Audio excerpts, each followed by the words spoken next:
Olá, meus amigos cacauicultores. Hoje eu estou aqui na Fazenda Liberdade, no município de Uruçuca, Bahia. É uma fazenda do nosso cliente Rodrigo. E hoje eu estou aqui para falar um pouquinho para vocês, tirar uma dúvida, que é uma curiosidade. Quando chega no meu final de safra, que minha planta está em uma boa floração, eu posso podar? Eu vou explicar um pouquinho para vocês o processo, se pode ou não.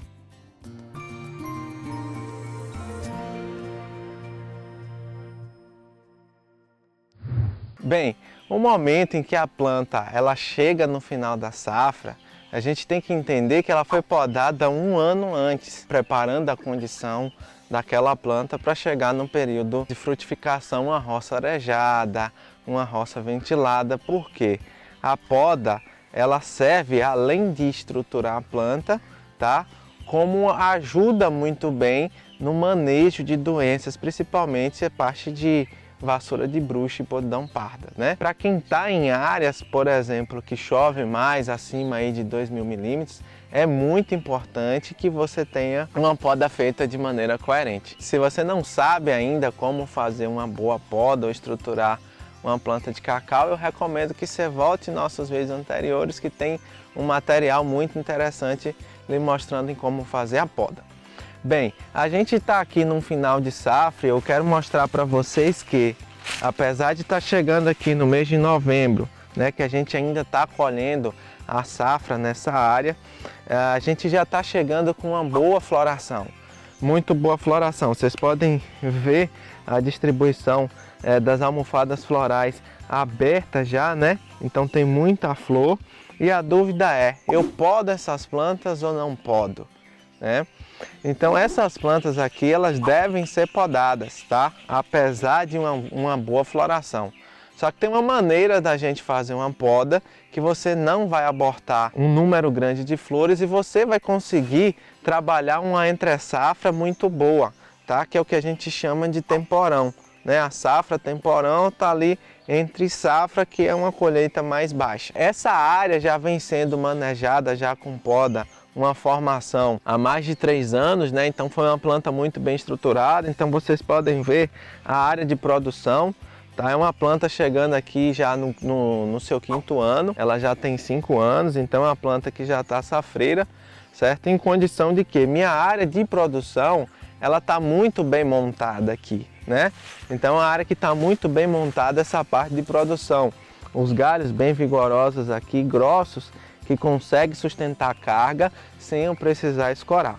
Então, como ela foi uma poda muito bem conduzida, vocês veem que as plantas não chegam a ser entrelaçadas. Então, a poda que a gente vai fazer esse ano nessa área é uma poda mais leve, de modo que a gente vai fazer uma limpeza, tá? Vai controlar um pouco a altura da planta e com isso a gente não afeta a floração, porque a gente vai deixar um volume de folha interessante. Então a quantidade de folha que a gente vai deixar nessa planta vai ser suficiente para ela conseguir segurar um pouco dessa florada e transformar esse fruto e continuar o processo normal da planta, que vai fazer um lançamento de folha e estruturar pensando na safra do ano que vem. Tá? Então muito cuidado na hora de fazer essa poda, de ser uma poda leve ou uma poda pesada, né? Aqui eu deixo bem claro isso, que a gente vai fazer uma poda leve porque essa planta está muito bem estruturada e está muito bem individualizada, não está entrelaçando nas outras plantas e nem dentro dela tem muito entrelaçamento. Porém, se fosse uma área que tivesse muito fechada, tá? Fosse uma área que tivesse já com um nível um pouco querendo entrelaçar, aí não teria jeito, a gente não conseguiria fazer uma poda leve. Por quê? Porque se você fizer uma poda leve com a área já muito fechada, quando chegar aí com 4 ou 5 meses pós a poda, essa área vai estar fechada novamente e você não vai ter resolvido o seu problema.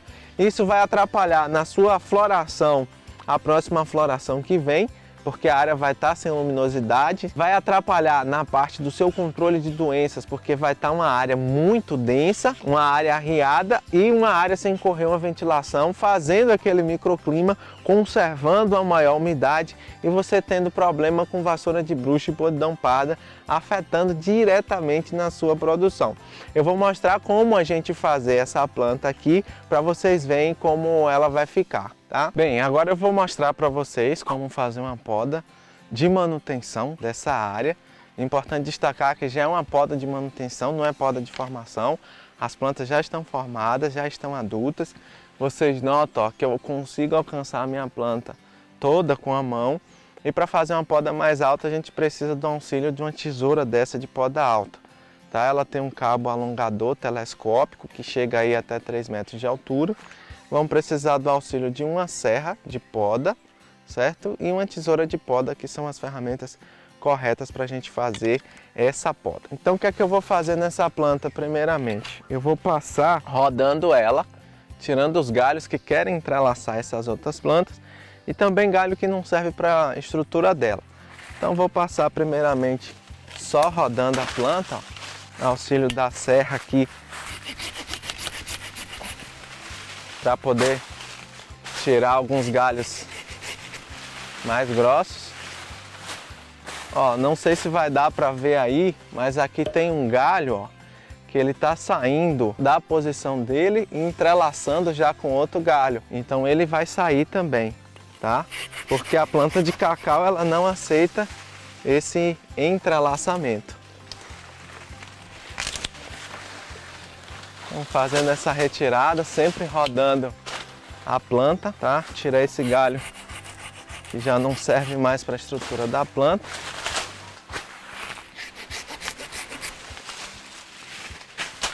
Então aqui, passei, rodei a planta, separei ela uma planta da outra, ó.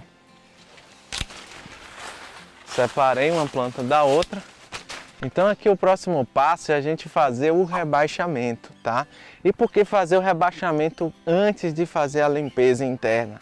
Porque quando eu faço o rebaixamento, que eu corto um pouco dos galhos, se eu fizer uma limpeza antes, eu posso tirar muito material e quando eu rebaixar, fica uma planta totalmente exposta no centro dela. Então eu vou fazer o rebaixamento e depois de fazer esse rebaixamento, eu vejo se precisa fazer alguma limpeza, tá? O grande importante do rebaixamento é você deixar uma boa quantidade de folhas, né? E você cortar galhos ali onde tem lançamento ou onde tem a folha, certo? Porque onde tem folha ali, tá muito mais fácil dessa planta brotar, tá? E se você corta um galho maduro, onde não tem folha ou não tem nenhum lançamento, ele demora muito de brotar e isso pode prejudicar a sua planta, tá? A ideia aqui não é fazer nada pesado. Vocês veem que tem alguns ramos aqui internos que eu deixei para mexer depois que eu rebaixasse, justamente para eu ver como iria ficar a minha planta e após isso a gente fazer essa retirada. Então vou passar fazendo rebaixamento e importante destacar que trabalhamos com plantas de no máximo 3 metros de altura. Então esse rebaixamento, ó, trabalha para quê? Para a gente deixar nossa planta numa altura que a gente quer, uma altura que a gente possa manejar ela com muita facilidade. Parte de manejo de colheita, de poda, de desbrota, né? Então a cacauicultura hoje, a gente está em uma nova era do cacau, porque a gente não trabalha mais com árvores, né? De cacau. Árvores que eu falo são plantas de 6, 7, 8 metros de altura. A gente trabalha com planta de porte baixo, onde facilita o nosso trabalho e principalmente agora com a nova entrada de doenças, que no caso da monilíase, é crucial que com um manejo bom da monilíase você tenha plantas de porte mais baixo, né? E isso a gente consegue controlar muito bem na poda. Então já estou aqui terminando o meu rebaixamento. Vou ver se ficou algum galho aqui sem rebaixar. Não tem. Então eu vejo que eu não abri muito o meio da minha planta. Então o que eu vou fazer agora? Eu posso vir e retirar esses ramos internos, ó, que queriam bagunçar aqui a copa da minha planta. Fiz o rebaixamento e o que é que eu posso fazer aqui agora? Eu posso vir fazer uma pequena limpeza, ó, onde ficou mais fechado, onde ficou com excesso de galhos, ó. Fiz uma limpeza, tirei tudo que está entrelaçando. Importante aqui, se tiver alguma vassoura, você já tira da planta, né? E tá pronta a nossa planta, tá pronta a nossa poda. Veja a quantidade de área foliar que ficou na planta, a quantidade de folha que ficou. Eu individualizei ela das outras plantas, desentrelacei dentro dela e consegui deixar uma boa quantidade de folha para eu vingar essa florada. Então tá aí uma dica de como fazer uma poda com uma planta florada.